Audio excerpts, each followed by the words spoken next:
Okay, quick question before anything else, and I want your gut answer, not your polite one. No overthinking, no let me get back to you. What's one thing your family does every single year, without fail? Something you genuinely feel a little sad to miss? I'll wait while you think, but not for long. Straight in with the deep stuff again, I see. No small talk today. Okay, mine's easy. Every Sunday, my whole family gets together for lunch. And I don't mean a quick sandwich and a catch-up. I mean the full roast dinner, the whole show. The house smells of roast potatoes by 11 o'clock, and there's never any question about where we'll all be. Wait, every single Sunday? That's a serious commitment.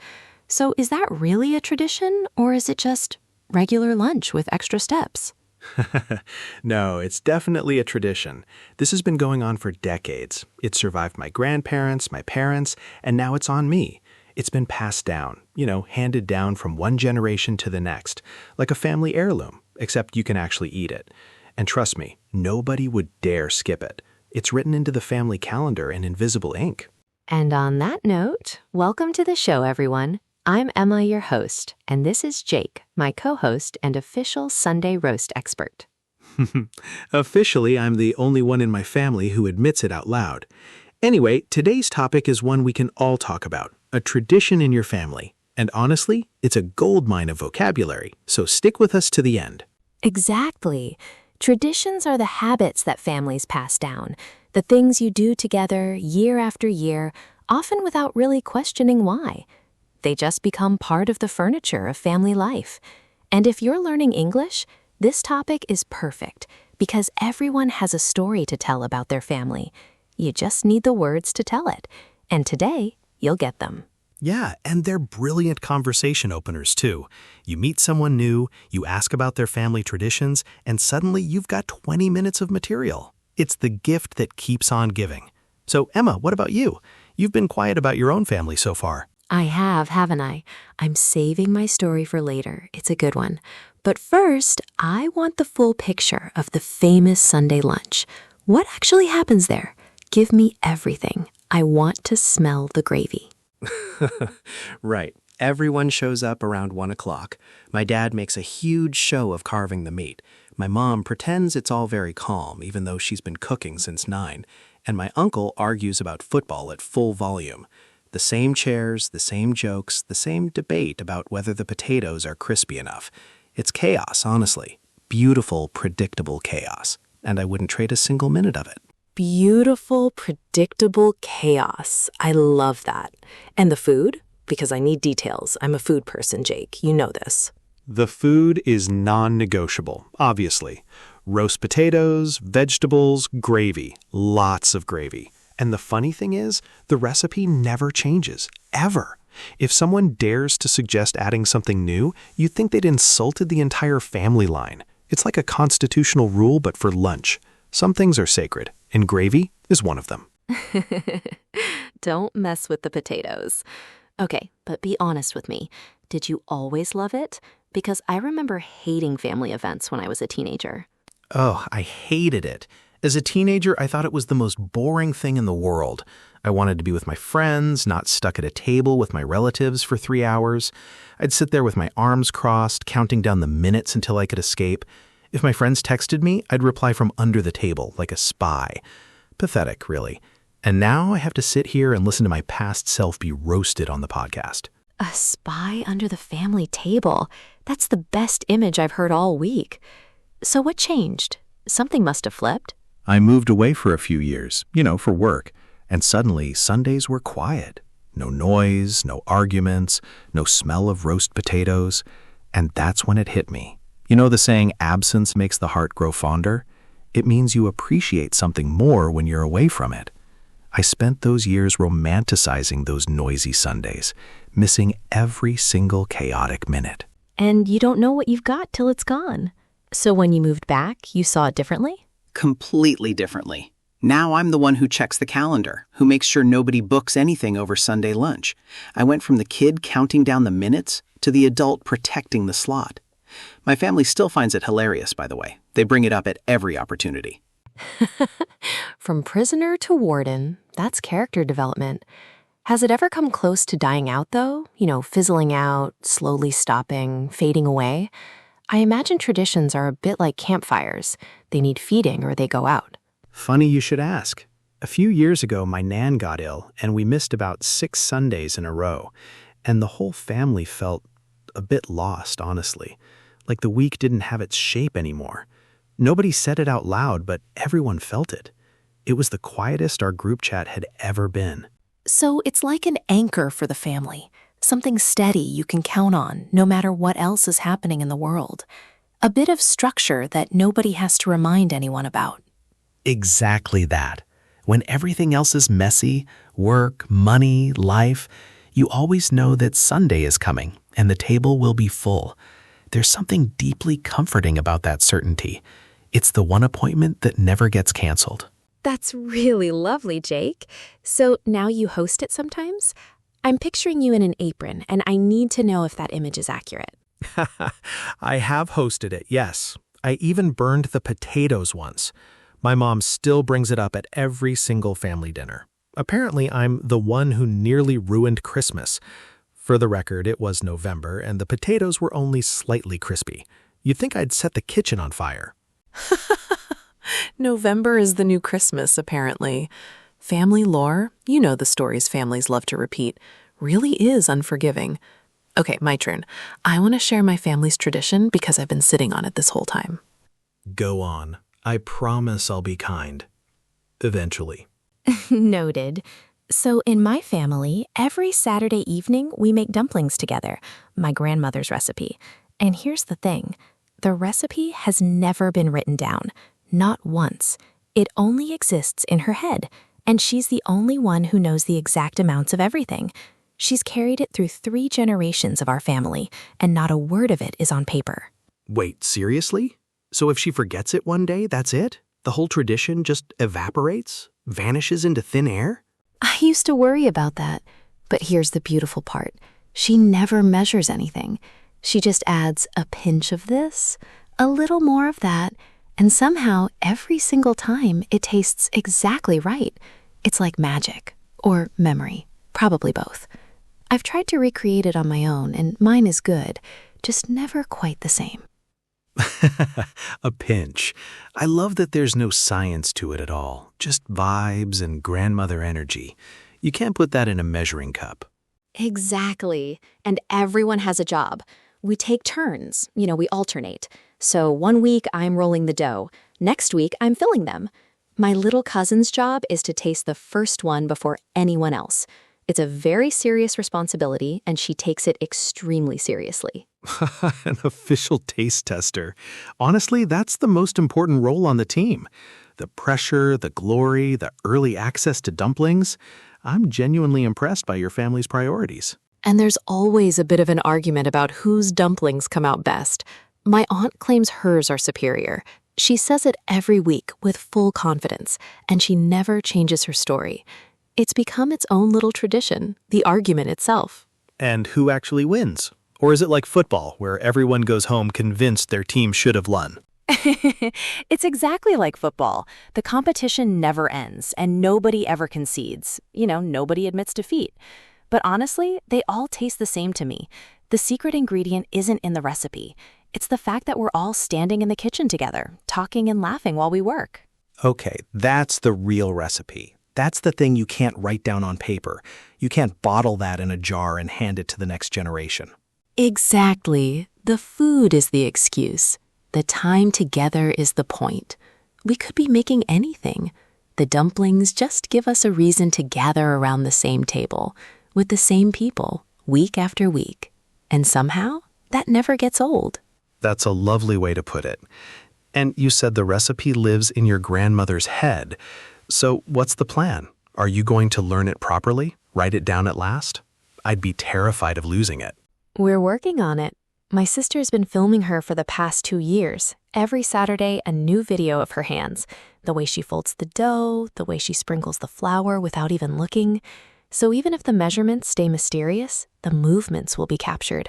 I think that's the real goal, that the tradition outlives us, that it keeps going even when she's not there to guide it. That got deep very quickly. But yeah, That's what traditions are for, isn't it? Keeping people alive after they're gone. Even just the memory of their hands at work.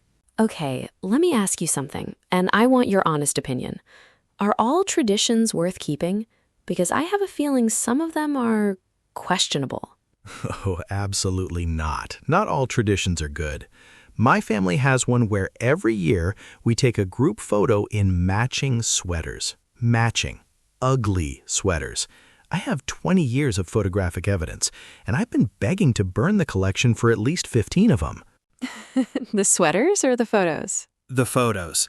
The sweaters were donated to charity years ago, but the photos live on, like a museum of regret. Every year, someone drags out the album, and I have to sit through 20 minutes of my own fashion crimes. So no, some traditions deserve to be retired. The real question is, how do you tell which ones? That's the question. How do you separate the traditions worth keeping from the ones that are just dead weight? Dead weight, for anyone listening. That's something that holds you down without giving anything back, like a heavy bag you carry for no reason. And I think the test is simple. Does the tradition bring people closer, or does it push them apart? If it's all guilt and obligation, a sense of duty, if nobody actually enjoys it, then it's just a habit wearing a fancy name. Traditions are supposed to give you energy, not drain it. But I want to push back on that a little, if you don't mind. You've been very confident about the sweater thing. Go ahead. I can take it, probably. That's my motto, actually. Brave until proven otherwise. Brave until proven otherwise. Okay. Even the annoying traditions have value sometimes. The uncomfortable parts, the arguments, the burnt potatoes, those become the stories. You can't have the warm memories without the messy ones. They're part of the same thing, like two sides of a coin. Okay, that's fair. I'll grant you that. The chaos is part of the charm. You need the mess to make the good moments stand out. But I'm still not wearing the sweater. That's my line in the sand. Noted. Your line in the sand is the sweater. So what about traditions that change? Because I think families adapt. They evolve, they adjust over time. Nothing stays exactly the same forever. Oh, they have to. Otherwise, they'd become museums, not traditions. I have friends who moved abroad, and they kept the food but changed the day, changed the time, so it worked with their new life. The tradition traveled with them. Same heart, different address. Same heart, different address. I like that. So they're not rules carved in stone. They're more flexible than we think. Exactly. They're more like your grandmother's recipe. You can add a little more of this, a little less of that, and the dish still works. You just have to keep the important parts in. The dough, the filling, the togetherness. Everything else is adjustable. And that's a beautiful metaphor to steal. So let me ask, what about new traditions? Because not every tradition is old, right? Right. And here's the thing people forget. Every tradition was once a brand new idea. Someone somewhere decided to do something twice, and then it stuck. That's all a tradition really is. A decision made twice, and then a third time, and then it becomes part of the furniture. Just like that, history is made. So we can start traditions too, not just inherit them. That's actually quite empowering when you think about it. We're not stuck with only what we were given. Totally. I started one myself, actually. Years ago, my flatmate and I could never agree on what to watch, so we made Friday night movie night. We take turns picking, and the other person has to watch without complaining. Full stop, no negotiation during the film. And is that still going? Please tell me it's still going. 3 years and counting. We've watched terrible films that we both pretend were masterpieces, and we've watched masterpieces that we both pretend were terrible. And the funny thing is, it's not really about the films anymore. It's about knowing that Friday evening is ours, no matter what the week throws at us. So what makes something a tradition then, rather than just a habit? Because I want to get that distinction clear. It feels important. Good question. I'd say a habit is just something you do on autopilot, without thinking.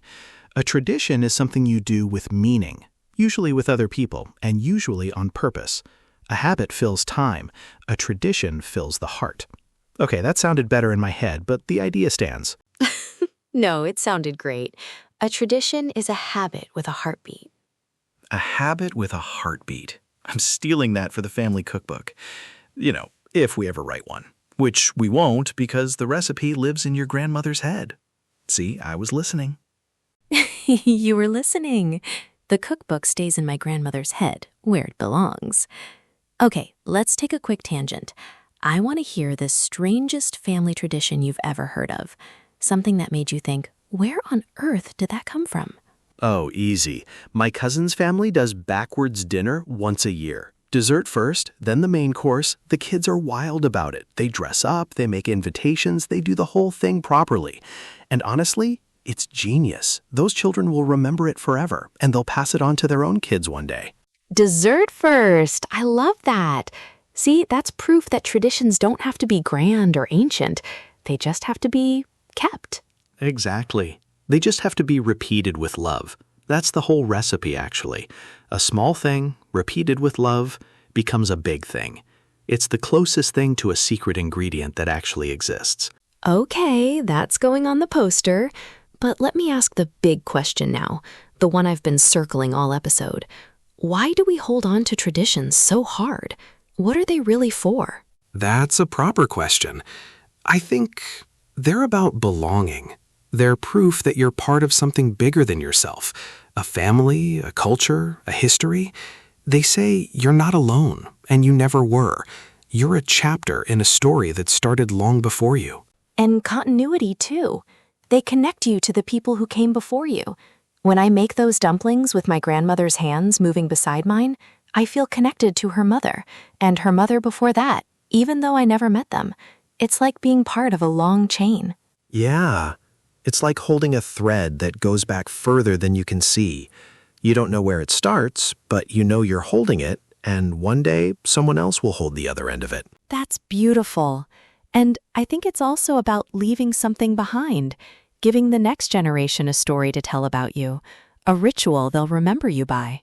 Speaking of which, my Nan passed away a few years ago, and the first Sunday after she died, we didn't talk about canceling the lunch. Nobody mentioned it. We just showed up. And it was the quietest one we'd ever had. But we had it. Every plate was full, even hers. Oh, Jake, that's really moving. And that's the whole point, isn't it? Traditions are how people stay with us after they're gone. Yeah, she's not at the table anymore, but the table's still full. And I think she'd have liked that we didn't let it die with her, that we kept the pot roast going, the potatoes crispy, the arguments loud. Traditions outlive the people who started them. That's the deal. Okay, so let me ask you the final version of the opening question. What's the one tradition you'd never let go of? No thinking, just answer. The Sunday lunch, without a doubt. It's not even about the food anymore. It's about the fact that my whole family will be in one room, at one table, at the same time. And these days, that's rarer than you'd think. That's the thing I'd fight to keep. It never was about the food, was it? It's funny, we both used food as the excuse, and it turned out the food was never the point. Never was. The food was just the excuse. See, I borrowed your line and gave it back to you. The table is the real tradition. The chairs, the noise, the arguments, all of it. Every single Sunday, rain or shine. So what would you say to someone listening who thinks their family doesn't really have traditions? Because I hear that a lot, and I never quite know how to answer. They always sound a bit embarrassed about it. I'd tell them they probably do. They just don't call it that. That thing you always do on birthdays. The song you always play in the car. The way you always order the same thing at the same restaurant. Those are all traditions, in miniature. They don't need a name to count. So traditions can be tiny. They don't have to be big productions with matching sweaters and speeches. Exactly. And if you really don't have one, start one. Pick something small. A board game night, a special meal on a certain day, and do it twice. Then do it again. That's how traditions are born. Nobody starts with 100 years of history. Do it twice, and it's a habit. Do it with meaning, and it becomes a tradition. That's a lovely way to put it. And for our listeners learning English, this is such a good topic for conversation practice. Oh, absolutely. What's a tradition in your family is one of the best small talk questions you can ask anyone. It's warm, it's personal, and it always gets a story out of people. Plus, the vocabulary is gold. Pass down, take turns, get together, hold dear. You'll sound natural in seconds. Hold dear. That's a lovely one. It means to value something deeply, to keep it close to your heart. So here's the challenge for this week, for all of us. Ask someone about their favorite family tradition and actually listen. Then tell them about one of yours. And if you're brave enough, tell us in the comments. We read them. Sometimes we even laugh at them. Gently, of course. All in the spirit of tradition. Gently, of course. Okay, let me land this properly because I want us to end on something real. Traditions are love made visible. They're the proof in small repeated actions that we belong to each other. Love made visible. That's the best summary of this whole conversation. I'm going to frame that one. Or put it on a poster. One of the two. Maybe both. So whether you keep the old ones or invent new ones, do it on purpose. Invite people to your table. Pass something down. Because the moments we repeat, we keep. And the moments we keep, we become. That's the quiet magic of it all. And one more thing, be gentle with the traditions that seem silly. The burnt potatoes, the matching sweaters, the backwards dinners. One day, those are the exact things you'll miss the most. You'll catch yourself smiling at a memory of the chaos. And you'll realize the tradition was never the thing itself. It was the people around it, the hands you held the dough next to. That's the meaning, and that's the lesson. Couldn't agree more.